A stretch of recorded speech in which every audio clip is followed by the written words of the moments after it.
আসসালামু আলাইকুম। নজরুল সিজ এডুকেশনের পক্ষ থেকে সবাইকে স্বাগত জানাচ্ছি। আশা করি সবাই ভালো আছেন। ভিডিওর থাম্বনেল দেখেই বুঝতে পারছেন আজকের আলোচনার বিষয়টিও হচ্ছে ক্যাপিটাল বাজেটিং বা মূলধন প্রাক্কলন পার্ট 6। আর এটি হচ্ছে এই অধ্যায় থেকে শেষ টিউটোরিয়াল। এর আগে আমি আরও 5টি টিউটোরিয়াল অধ্যায় থেকে করেছি। যারা সেই টিউটোরিয়ালগুলো এখনও দেখেনি তারা উপরের আই বাটনে ক্লিক করলে টিউটোরিয়ালগুলো পেয়ে যাবেন।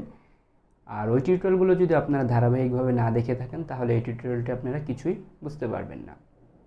আর আজকের এই টিউটোরিয়ালটি মূলত বিবিএ এবং এমবি স্টুডেন্টের জন্যই প্রযোজ্য হবে। আর আজকে আমি যে বিষয়গুলো নিয়ে আলোচনা করব সেটি হচ্ছে এমআইআরআর বা modified internal rate of return, তারপর আলোচনা করব হচ্ছে ডিসকাউন্টেড পেব্যাক পিরিয়ড নিয়ে, আর হচ্ছে প্রফিটেবিলিটি ইন্ডেক্স বা পিএ নিয়ে।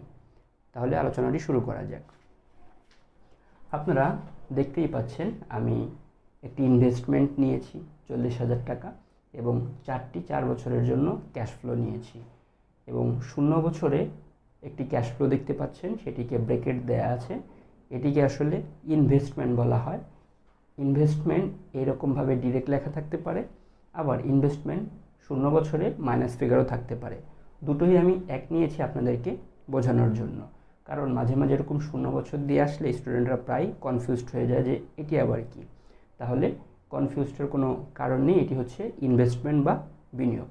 তাহলে আমি 4টি ক্যাশ ইনফ্লো নিয়েছি, ক্যাশ ফ্লো বা ক্যাশ ইনফ্লো নিয়েছি, কারণ আমরা জানি যে রিকোয়ারমেন্টগুলো আজকে আমরা এখানে করতে যাচ্ছি সেই রিকোয়ারমেন্টগুলো করার জন্য ক্যাশ ইনফ্লোই প্রয়োজন হবে। ক্যাশ ইনফ্লো ছাড়া কিন্তু এই অঙ্কগুলো সচরাচর করা যায় না। আর ক্যাশ ইনফ্লো সরাসরি দেয়া থাকলে অঙ্ক করার সুবিধা, আর যদি দেয়া না থাকে তাহলে কিভাবে বের করতে হয় সেটি কিন্তু আমি টিউটোরিয়াল 2-এ অলরেডি ডিসকাস করেছি। তাহলে আমরা শুরু করতে যাচ্ছি। প্রথমেই যে রিকোয়ারমেন্টটি আমাদের সলভ করতে হবে সেটি হচ্ছে এনপিবি। আর এনপিবি করার জন্য আমাদের 10% কস্ট অফ ক্যাপিটাল বা বাট্টার হার আমরা ধরে নিয়েছি।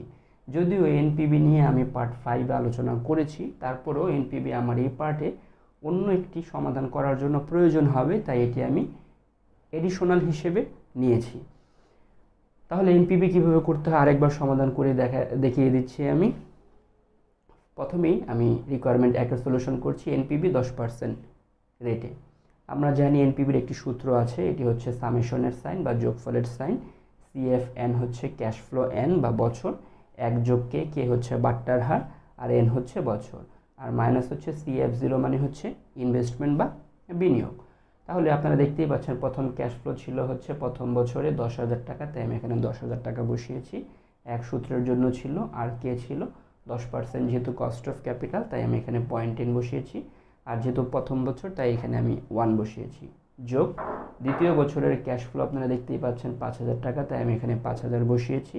সূত্রের 1 ছিল, আর 0.10 ছিল কে কস্ট অফ ক্যাপিটাল, আর 2 বসিয়েছি হচ্ছে বছর 2, তাই যোগ তৃতীয় বছরে ক্যাশ ফ্লো দেখতে পাচ্ছেন 20,000 টাকা, তাই এখানে আমি 20,000 টাকা বসিয়েছি 1 সূত্রের জন্য। যোগ 0.10 হচ্ছে কে বা বাট্টার হার, 2 হচ্ছে বছর 3, তাই 3। যোগ 4 নম্বর বছর এবং শেষ বছরের আমাদের ক্যাশ ইনফ্লো ছিল 25,000 টাকা, তাই আমরা এখানে 25,000 টাকা বসিয়েছি 1 সূত্রের জন্য। যোগ 0.10 হচ্ছে কে বা বাট্টার হার, আর 4 হচ্ছে বছর 4 বা শেষ বছর, তাই 4 বসিয়েছি। আর মাইনাস সূত্রের যে CF0 ছিল সেটি হচ্ছে আমাদের ইনভেস্টমেন্ট 40,000 টাকা বা 40,000 টাকা, সেটি আমরা এখানে বসিয়েছি। এবার আমরা যদি ফার্স্টের অংশটুক 10,000কে 1.10 দিয়ে ক্যালকুলেট করি তাহলে আমরা 9,091 টাকা পাচ্ছি। 5,000কে যদি 1.10 ক্যাপ 2 দিয়ে আমরা ক্যালকুলেশন করি তাহলে 4,132 টাকা পাচ্ছি। 20,000কে যদি 1.10 ক্যাপ 3 দিয়ে আমরা ক্যালকুলেট করি তাহলে আমরা 15,026 টাকা পাচ্ছি। আর 25,000কে যদি আমরা 1.10 ক্যাপ 4 দিয়ে ক্যালকুলেট করি তাহলে আমরা পেয়ে যাচ্ছি 17,075 টাকা। আর এই 40,000 টাকা ইনভেস্টমেন্টের টাকাটি এমনিতেই আমরা রেখে দিলাম। এরপরে এপাশে দেখতে পাচ্ছেন আমরা যদি এই পুরো অংশটুক, এই 4টি অংশ 4 বছরের যে ক্যাশ ফ্লোগুলো আমরা বের করেছি সেগুলো যদি আমরা যোগ করি তাহলে আমরা পেয়ে যাচ্ছি 45,324 টাকা। আর 40,000 টাকা আমাদের ইনভেস্টমেন্ট আগেরটাই ছিল। এখন আমরা যদি 45,324 টাকা থেকে 40,000 টাকা বিয়োগ করি তাহলে আমরা পেয়ে যাচ্ছি 5,324 টাকা। এটি হচ্ছে আমাদের এনপিবি বা নেট প্রেজেন্ট ভ্যালু, যেটি আমাদের পজিটিভ চলে আসছে। এছাড়াও আমরা জানি এনপিভি আসলে কিভাবে করতে হয়। তারপর আমরা আজকে এডিশনাল দেখলাম। আমাদের যে সেকেন্ড রিকোয়ারমেন্টটি আজকে সেটি ছিল প্রফিটেবিলিটি ইন্ডেক্স বা মুনাফা সূচক। এটি কিভাবে করতে হয়, এটির একটি সূত্র আপনারা দেখতে পাচ্ছেন। এটি হচ্ছে present value of cash inflow divided by present value of cash outflow. এখন কোনটি কি? Present value of cash inflow সেটি হচ্ছে এই যে দেখতেই পাচ্ছেন এখানে যে আমি এনপিভি করেছি 4টি বছরের 4টি টাকা যে আমি ভাগ করে পেয়েছি, এই 4টি টাকার যে যোগফল সেটি আপনারা দেখতে পাচ্ছেন 45,324 টাকা। এনপিভি এই অঙ্কে যদিও দরকার ছিল না, করে নেওয়ার কারণ হচ্ছে যাতে আমি প্রফিটেবিলিটি ইন্ডেক্সটা আপনাদেরকে বোঝাতে পারি। তাহলে present value of cash inflow হচ্ছে 4 বছরের যে টাকাগুলো আমরা যোগ দিয়ে পেয়েছি 45,324 টাকা এনপিভি করার সময়, সেটি হচ্ছে আসলে present value of cash inflow. আপনারা দেখতেই পাচ্ছেন এখানে আমি 45,324 টাকা বসিয়েছি, যেটি হচ্ছে present value of cash inflow. আর present value of cash outflow হচ্ছে বিনিয়োগকে বোঝায়। যে বিনিয়োগটি আমরা এনপিভির সময় আমরা বিয়োগ দিয়েছিলাম, সেই বিনিয়োগটি আসলে কিন্তু present value of cash outflow. এখন প্রেজেন্ট ভ্যালু অফ ক্যাশ ইনফ্লোকে যদি আমরা present value of cash outflow দিয়ে ভাগ করি, তাহলে আমরা যে ফিগারটি পাচ্ছি সেটি হচ্ছে 1.1331। এটি হচ্ছে আমাদের প্রফিটেবিলিটি ইন্ডেক্স বা মুনাফা সূচক। এর আগে পিবিপি, এনপিভি, আইআরআর, এআরআর এগুলো কখন গ্রহণযোগ্য কখন বর্জনযোগ্য সেগুলো সম্বন্ধে আমি অলরেডি মন্তব্য করেছি। কিন্তু যেহেতু পিআই প্রথম আসলো, তাহলে আমাদের বুঝতে হবে পিআই কখন গ্রহণযোগ্য, পিআই কখন বর্জনযোগ্য।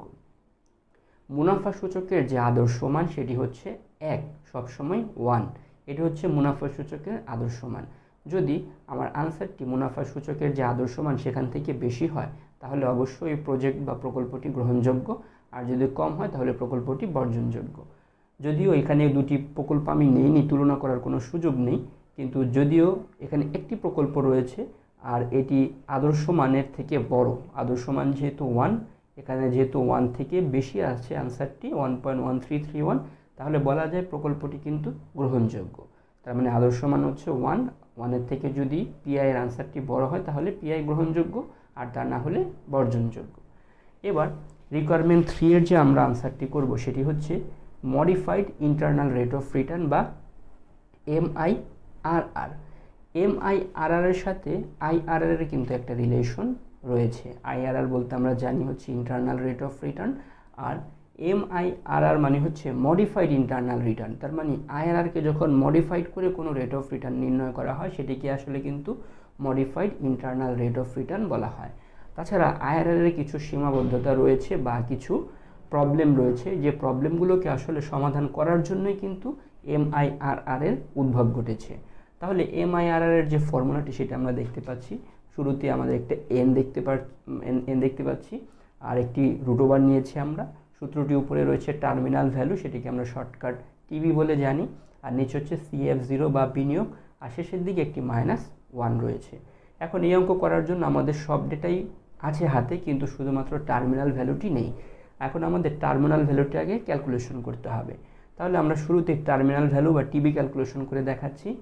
টিবির ক্যালকুলেশন করার জন্য যে সূত্রটি আমাদের প্রয়োজন হবে সেটি হচ্ছে, প্রথমে আমরা ধরে নিয়েছি CF বা ক্যাশ ফ্লো 1 1 যোগ K to the power n-1 যোগ CF2 1 যোগ K to the power n-2। এভাবে যদি আরও ক্যাশ ফ্লো থাকে তাহলে হবে CF3 1 যোগ K n-3। এভাবে এটি চলতে থাকবে। তাহলে সূত্র অনুযায়ী প্রথমে আমাদের ক্যাশ ফ্লো আপনারা দেখতেই পাচ্ছেন, আমাদের প্রথম ক্যাশ ফ্লো হয়েছে 10,000 টাকা, তাই আমরা এখানে 10,000 টাকা লিখেছি। এক হচ্ছে আমাদের সূত্রের জন্য, আর আমাদের কে এনপিভি করার সময় আপনারা দেখতেই পাচ্ছেন আমাদের কে ছিল হচ্ছে 0.10%। এই 10%ই আমরা এখানে নিয়েছি।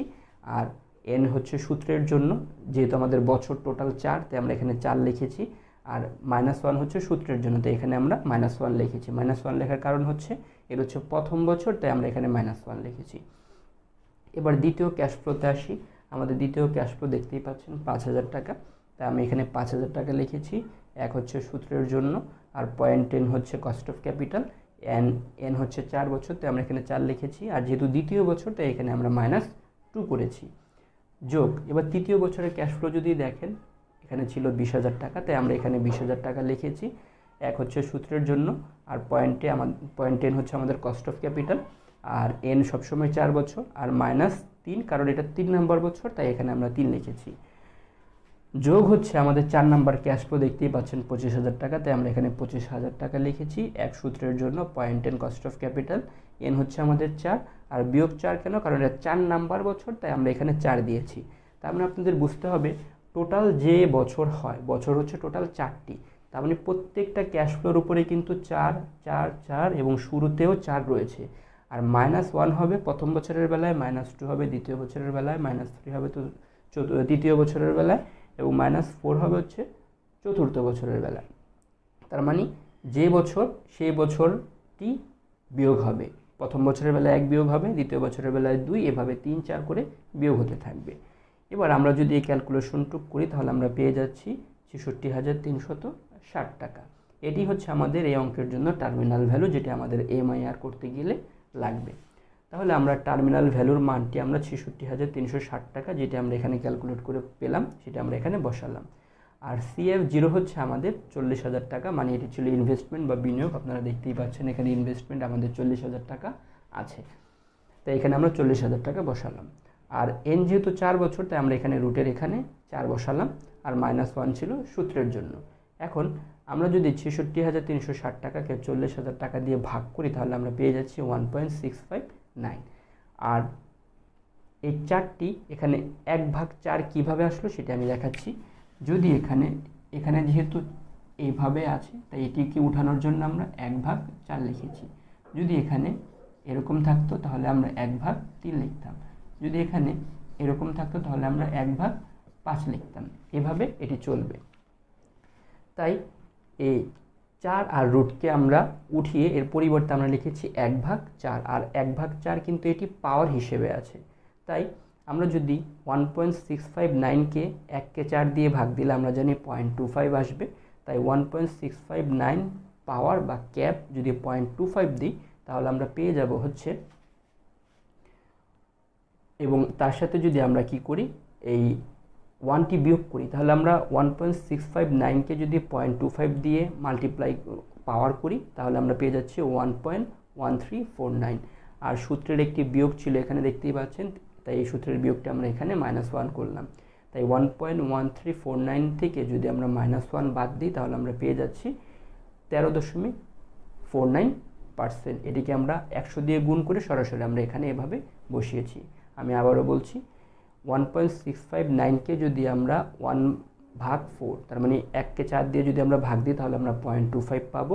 তাই 1.659কে যদি আমরা 0.25 দিয়ে পাওয়ার করি এবং সেখান থেকে যদি আমরা 1 বিয়োগ করি তাহলে আমরা পাবো হচ্ছে 0.1349। আর 0.1349কে যদি আমরা 100 দিয়ে মাল্টিপ্লাই করি তাহলে কিন্তু আমরা পাবো 13.49%। এটি হচ্ছে আমাদের অঙ্কের জন্য modified internal rate of return. এবার এই অঙ্কের যে আমাদের লাস্ট রিকোয়ারমেন্ট ছিল সেটি ছিল হচ্ছে ডিসকাউন্টেড পে ব্যাক পিরিয়ড। দেখতে পাচ্ছেন এখানে আমরা যদি একটু আগে পিছে করে ফেলেছি, ডিসকাউন্টেড পে ব্যাক পিরিয়ডটি 3 নম্বরে ছিল, সেটা আমরা এখানে 4 নম্বরে দেখাচ্ছি। এখন প্রশ্ন হচ্ছে ডিসকাউন্টেড পে ব্যাক পিরিয়ড আর পিবিপি বা পে ব্যাক পিরিয়ডের মধ্যে কি কোনো ডিফারেন্স আছে? ডিফারেন্স আছে। ডিসকাউন্টেড শব্দ দিয়ে বুঝতে পারছেন এটিকে বাট্টা করা হয়েছে, আর শুধু পে ব্যাক পিরিয়ডকে কিন্তু কখনো বাট্টা করা হয়নি, সেটিকে ডাইরেক্ট ক্যাশ ফ্লো দিয়ে কিন্তু করা যায়। যদি এখানে আমরা শুধু পিবিপি করতাম তাহলে এখানে যে ক্যাশ ফ্লোগুলো আপনারা দেখতে পাচ্ছেন 1 2 3 4 সেগুলোকেই কিন্তু আমরা এখানে ক্যাশ ফ্লো হিসেবে কাউন্ট করতাম। কিন্তু আপনারা দেখতেই পাচ্ছেন এখানে শুরুতে ক্যাশ ফ্লো কিন্তু 10,000 ছিল, আমরা কিন্তু এখানে ক্যাশ ফ্লো 10,000 টাকা নেইনি। তার মানে শুধু পিবিপির মধ্যে সরাসরি যে ক্যাশ ফ্লোটা দেয়া থাকে বা ক্যাশ ইনফ্লোটা দেয়া থাকে সেটা দিয়েই পিবিপি করা যায়, কিন্তু ডিসকাউন্টেড পেব্যাক পিরিয়ডে কিন্তু সরাসরি যে ক্যাশ ফ্লো দেওয়া থাকে সেটি দিয়ে পেব্যাক পিরিয়ড ক্যালকুলেশন করা যায় না। এটার জন্য আমাদের ডিসকাউন্টেড টাকা প্রয়োজন। এটার জন্যই শুরুতে আমি এনপিবি করে নিয়েছিলাম এবং প্রত্যেকটাকে আমি আলাদা আলাদাভাবে ভেঙে করেছিলাম যাতে আমি ডিসকাউন্টেড পেব্যাক পিরিয়ডটি করতে পারি। তাহলে আপনারা দেখতেই পাচ্ছেন আমার শুরুর যে ডিসকাউন্টেড ক্যাশ ফ্লোটি ছিল সেটি ছিল 9,091 টাকা, তাই আমি এখানে প্রথম বছরে 9,091 টাকা বসিয়েছি। দ্বিতীয় বছরে দেখুন 4,132 টাকা, আমি এখানে দ্বিতীয় বছরে 4,132 টাকা বসিয়েছি। তৃতীয় বছরে 15,026 টাকা, তাই এখানে আমি 15,026 টাকা বসিয়েছি। এবং চতুর্থ এবং ফাইনাল বছরে ছিল 17,075 টাকা, এখানে আমি 17,075 টাকা বসিয়েছি। আর পিবিপি করতে গেলে আমাদের 3টি কলাম লাগে, সেটা আমরা আগে থেকেই জানি। প্রথমটি ছিল year, CF, CCF, cash flow, cumulative cash flow. 4টি বছর বসিয়েছি কারণ বছর 4টি। আর ক্যাশ ফ্লোগুলো কোত্থেকে পেয়েছি? এই ক্যাশ ফ্লোগুলো আমরা এখান থেকে পেয়েছি। 4 বছরের 4টি cash flow, discounted cash flow কিন্তু আমরা এখানে বসিয়েছি। এবার কিউমুলেটিভ ক্যাশ ফ্লো কীভাবে করতে হয় সেটা আমরা অলরেডি জানি। প্রথম 9091, আমরা 9091 লিখেছি। 9091 সাথে যদি 4032 টাকা যোগ করি তাহলে আমরা পেয়ে যাচ্ছি 13,223 টাকা। 13,223 টাকার সাথে যদি 15,026 টাকা যোগ করি তাহলে আমরা পেয়ে যাচ্ছি 28,249 টাকা। আর 28,249 টাকার সাথে যদি আমরা 17,075 টাকা যোগ করি তাহলে আমরা পেয়ে যাচ্ছি 45,324 টাকা। এটি হচ্ছে আমাদের কিউমুলেটিভ ক্যাশ ফ্লো। আর ডিসকাউন্টেড পেব্যাক পিরিয়ডের সূত্র আর পেব্যাক পিরিয়ডের সূত্রের মধ্যে কোনো পার্থক্য নেই, একই সূত্র রয়েছে। কোনটা কি আমি আবারও বলছি, যদি এগুলো আমরা অলরেডি করেছি। প্রথমে আমরা এনসিওটাকে ধরবো। এনসিও বা মানে হচ্ছে বিনিয়োগ বা নেট ক্যাশ আউটলে। আমরা দেখতেই পাচ্ছি আমাদের নেট ক্যাশ আউটলে 40,000 টাকা বিনিয়োগ যেটা ছিল, তা আমরা এখানে 40,000 টাকা বসিয়েছি। আর মাইনাস সি কোথায় পাবো? আমরা জানি সি হচ্ছে বিনিয়োগের কাছাকাছি বা সমান কিন্তু তার থেকে বেশি না, এরকম টাকাকেই বোঝায়। আর সেটিকে খুঁজতে হবে আমাদের সিসিএফ বা কিউমুলেটিভ ক্যাশ ফ্লো বা ক্রমযোজিত নগদ প্রবাহ থেকে। তারপর আপনারা দেখতেই পাচ্ছেন যেহেতু আমাদের বিনিয়োগ হচ্ছে 40,000-40,000-এর কাছাকাছি বা সমান তবে বেশি না এমন টাকা হচ্ছে কিউমুলেটিভ ক্যাশ ফ্লোর ঘরে হচ্ছে 28,249 টাকা। এটি হচ্ছে আমাদের সি। তাই আমরা এখানে সির পরিবর্তে 28,249 টাকা বসিয়েছি। আর এ হচ্ছে সি এর যে বছরটি সেটিকে আসলে এ বলা হয়, তাই এই কারণে আমরা এর পরিবর্তে 3 বসিয়েছি। আর ডি হচ্ছে সি এর যে বছর, সেই বছরের পরের বছরটি হচ্ছে কি পরের বছরের ক্যাশ ফ্লোটিকে আসলে ডি বলা হয়। যেহেতু সি হচ্ছে এটি, তাই তার পরের বছর হচ্ছে এটি, এটির ক্যাশ ফ্লোটি হচ্ছে আমাদের ডি। আবার বলি, যদি সি এটি হয়ে থাকে তাহলে ডি হবে এটি, যদি সি এটি হয়ে থাকে তাহলে ডি হবে এটি। তার মানে সি এর পরের বছরের ক্যাশ ফ্লোকে আসলে ডি বলা হয়। তাই আমরা এখানে ডির পরিবর্তে 17,075 টাকা বসিয়েছি। এখন যদি আমরা 40,000 থেকে 28,249 টাকা বিয়োগ করে যদি 17,075 টাকা দিয়ে ভাগ দিই এবং 3-এর সাথে যোগ করি তাহলে আমরা পেয়ে যাচ্ছি 3.6881 বছর।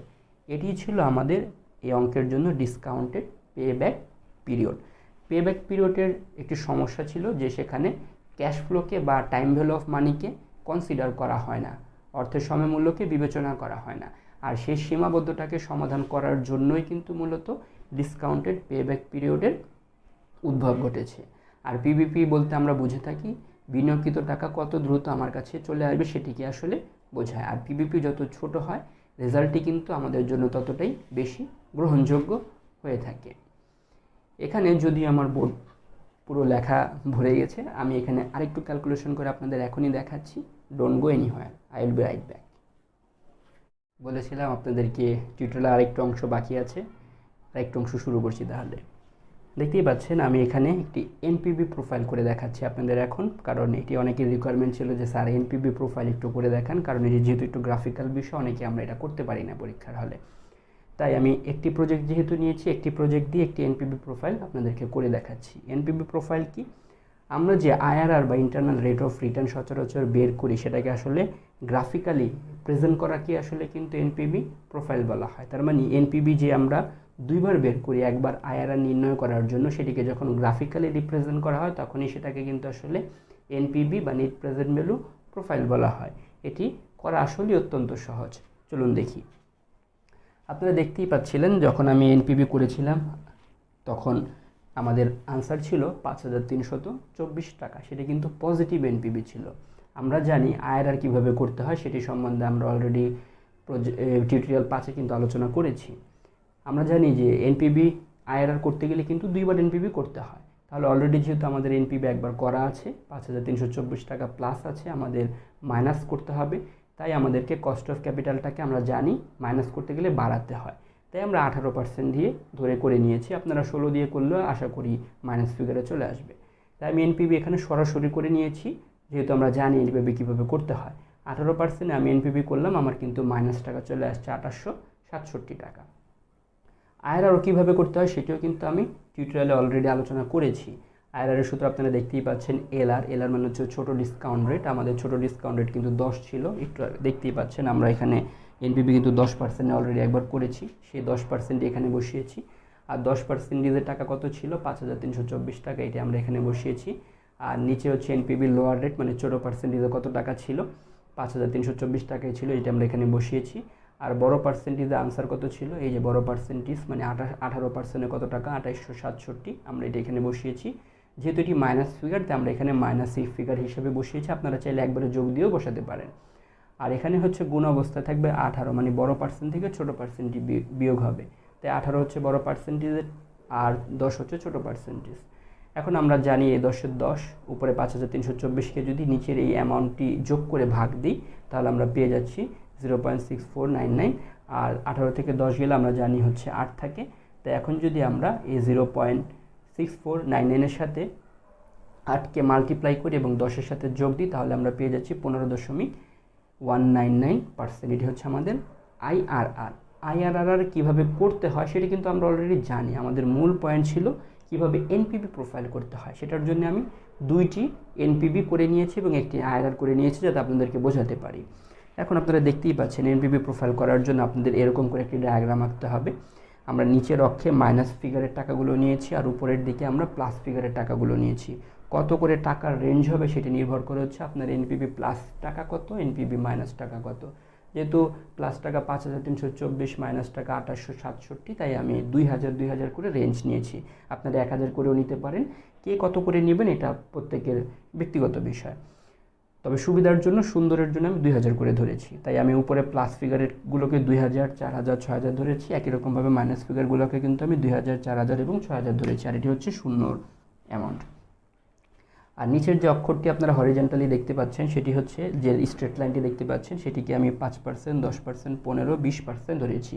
এটি ধরার কারণ হচ্ছে আমরা দেখতেই পাচ্ছেন হাইয়েস্ট রেট ছিল 18% আর লোয়েস্ট রেট ছিল 10%, আর দুটোর মধ্যবর্তী রেট ছিল 15.199%, তাই আমি 5% থেকে 20% পর্যন্ত এটিকে ধরেছি।